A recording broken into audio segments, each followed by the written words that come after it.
Talking about Sonic 1 concept art and old demos are some of my favorite things to talk about when it comes to beta Sonic content, and it definitely has to do with the mystery behind it. I feel like when it comes to this game in particular, we have the least amount of info on it. I mean, Sonic 2 has like 12 cut zones, and we have images of basically each one. And since there's a little information, a lot of content like fan games and videos are very niche about this topic, so I just wish we would get more content made about Sonic 1's concept art.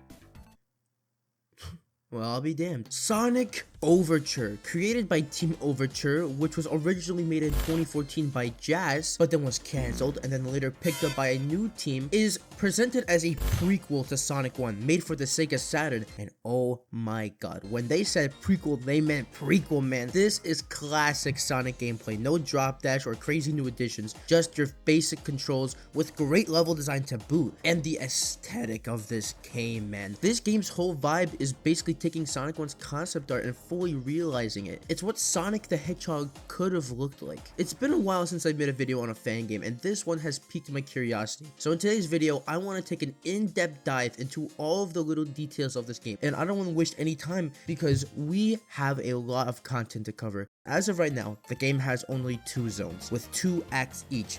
But even then, there's still a crap ton of references, starting off with Sunrise Gate Act 1. And literally the moment you load into the level, you can recognize the backdrop. It's the Sonic 1 mountains from the Tokyo Toy Show demo. And right next to it, you can see a sign that resembles the welcome sign from the TTS demo.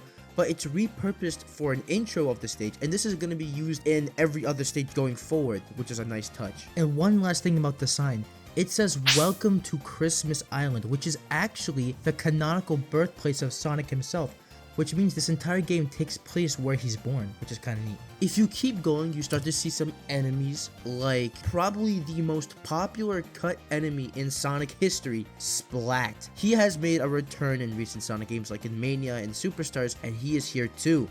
Fun fact, Splat made it very far into development of Sonic 1, even having his own merchandise, and can even be spawned in with a debug menu. But for some reason, he just doesn't show up in the final game. I don't know for what reason they removed him, but he's just not in the game. We keep going, and the level look does eventually change when you go past the goalpost, which is where the original demo ended. We keep going, and we find this rock loop that could potentially be a reference to one of the earlier pieces of Sonic art. We also have this weird loop that goes like 3 times, and I swear I feel like I've seen this in concept art before, but I just can't find it. We get to the end of the stage, and this is probably where we're gonna see the most iconic part of the Sonic beta cut content concept art. This rabbit motherfucker, and I'm pretty sure we all know who this is. Feels lucky. I don't even think he has a name. I mean, technically his name is Sonic because he was gonna be Sonic, but then what does that make Sonic? Does that not make Sonic Sonic? Well, regardless, this was gonna be one of Sonic's original character designs before they landed on Sonic being a hedgehog. So I guess in this game, he's like the villain or like a side villain because he's like jealous of Sonic or something. I don't know. Then you get to the end of the stage. Just from the first act, we have all of these different references to old concept art, and they're only gonna get more obscure from here. Sunrise Gate Act 2. And the level aesthetic completely changes, and again we're hit with another callback from the concept art. Act 2 is Golden Capital from the concept art. This area is basically a full realization of the concept art stage with the golden streets and the Southeast Asian inspired temples and forest in the background. And if you just walk straight a little bit, you can see another reference in the stage with the sun loop that was referenced in Sonic movie and in Superstars again. And as we go through the stage, the background gets closer and more detailed, and it feels like Sonic is getting deeper into the forest as he gets closer to the ruins. Eventually, we get to the boss fight of the stage, and we see Eggman rocking his look in the concept art, where he was considered to be a main character as well. He was out here rocking his PJs, and the boss even plays with that, with him being very sleepy during the whole boss fight. And just to throw in another reference, one of the objects that he throws is a mean bean. Then you destroy a capsule after being the boss, and you reach the end of the stage. And that concludes Sunrise Gate. And just in the first zone, we have 2 completely different acts with different aesthetics that reference the concept art and callbacks like Splat, the Golden Loop, to small things like the signpost or the background. This stage does a really good job at realizing the Green Hill, or at least the first stage concept arts. Now we get to Granite Zone. Now this stage is the Marble Zone parallel, but really it's like Marble Zone before it got hooked on Fent. And just like the last stage, the references start off immediately with these pillars. These pillars show up in the original concept art for Marble Zone, and in early versions of the stage, we even have in-game screen caps of early Marble Zone.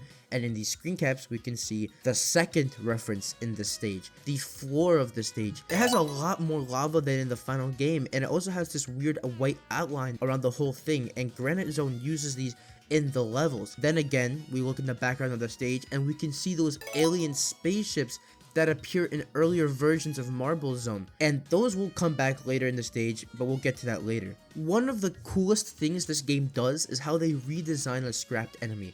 Specifically, this scrapped rock enemy from the Sonic 1 TTS demo and some of Naoto Oshima's old concept art. Instead of it being a random rock, they made it look like a badnik, and it actually fits the theme, and it would definitely make less sense if it was just Sonic killing a sentient rock. Throughout the levels, you can see a shit ton of these floating, tilting tiles that Sonic can actually jump on, and these would feature in some of Marble Zone's concept arts in even earlier versions of the level.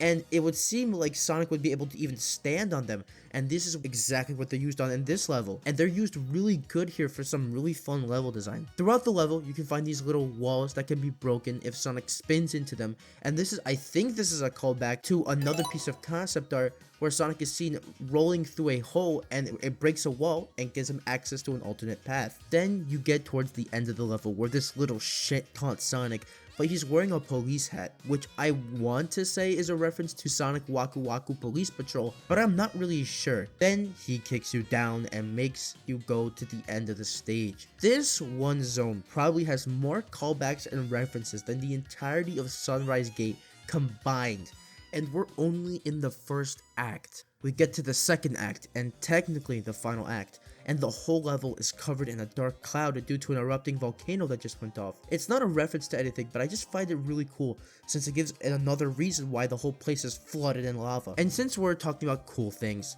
this music, man, I don't know why, but out of any Sonic game I've played, this song just feels like it came straight out of like an early 90s fantasy game. It just sounds nostalgic to me. Maybe it's the accordion sound font or the slower and orchestral feeling to it, but the music feels like you're running through old ruins. Now back to the references. Interestingly, in this stage, there's a callback to Green Hill Zone's rolling physics ball that Sonic can actually jump onto and roll on. Now it's interesting that they put it in Granite Zone and not in the first stage, but listen, I'm not one to judge. And if we keep going, there's this loop that Sonic can go through that has no floor or no, like, I don't even know what to call it. But regardless of that, this loop can be found in some of the early concept arts, which is talking about like the implementation of some features, and this is one of them. And perfectly enough, this leads right to the end of the stage. This act doesn't feature as many references as Act 1, but it still feels like a natural progression of the whole zone.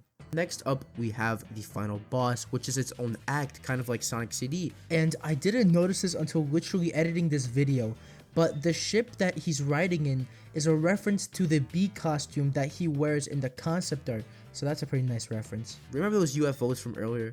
Well, in this boss fight, you have to chase Eggman on top of one of them in this pseudo 3D section, and this part hits you in the face with that Sega Saturn feeling of the game. It really amplifies that because it feels like something that Sonic Team would do to take advantage of the fact that they're on the Saturn. It's an easy boss though. Once you beat it, Sonic flies away and the demo ends. And after playing this game and analyzing the whole game top to bottom, this game is 100% a work of love by people who have a deep appreciation for the series and its past. I really hope this game is complete.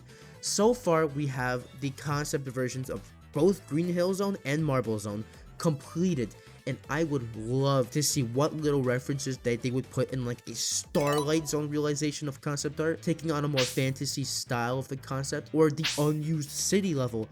I would love to see a full Sonic 1 reimagining of the concept. But as always, thank you Team Overture for picking up the project again, and thank you Jazz for starting the project. And if anyone from Team Overture like Pixie Pie or Unlimited Trees watches this video, I wish you the best of luck, and I hope you guys do end up finishing the game and realizing the original vision of Sonic the Hedgehog. And that is all I gotta say for today, ladies and gentlemen. If you guys enjoyed the video, make sure to like and subscribe, turn on notifications, and comment down below what you guys think about this game. Do you guys like the game? What do you think? Did I miss something? Maybe I missed a reference here or there, but I think I got everything basically that was in the original concept art that's in this game. Man, this game was actually really fun. I go back and play. It's decent length too. It's like a solid playthrough. Again, like I said before, I'm just reiterating what I said. I hope this game does get complete because it has a lot of potential to be something really special. And you know, as someone who really likes, you know, the old concept art and stuff of that nature, it really is cool to see, you know, that old fantasy style that Sonic could have adapted finally being realized. And this is the type of shit I love, man. This is why, like, no other fan base would do this. Like, fucking no other fan base would go and look at the old concept art of a game and then go make a fan game based on that concept art. Like, Sonic fans are the only motherfuckers to do that shit, bro. And that's my favorite part of the fan base, bro. The creative people, bro. The people who make stuff for the fans that love the series as much as, like, us, man. That's all I gotta say for today, ladies and gentlemen. If you guys enjoyed, like always, make sure to like, subscribe, comment, turn on notifications, and I'll see y'all in the next one.